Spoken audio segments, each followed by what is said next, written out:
अंबरनाथ MIDCतील एका कंपनीजवळ अत्यंत दुर्मिळ पिसोरी जातीचे हरिण जखमी अवस्थेत आढळून आले होते।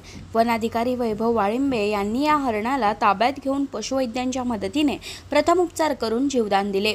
अंबरनाथच्या आनंदनगर MIDC परिसराला लागून मोठी डोंगर रांग आहे। या डोंगर रांगांतील जंगलात बिबट्या, हरिण, भेकर, माकड, रानडुक्कर, ससे, साप असे विविध प्राणी आणि पक्षी आहेत।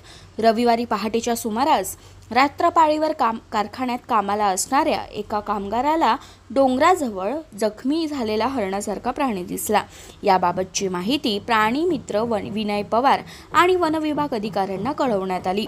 त्यानंतर प्राणी मित्र पवार आणि वन विभागाचे अधिकारी वैभव वाळिंबे यांनी या जागेवर जाऊन वार या वन्यजीव रेस्क्यू टीमच्या मदतीने दुर्मिळ पिसोरी जातीचे हरिण रेस्क्यू केले।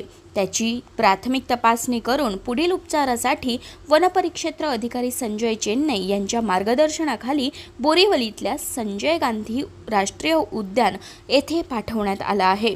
संज्ञा पशुवैद्यकीय अधिकारी यांच्या देखरेखीखाली या दुर्मिळ हरणावर पुढील उपचार करण्यात येणार असल्याची माहिती वनपरिक्षेत्र अधिकारी संजय चेन्नई यांनी दिली आहे।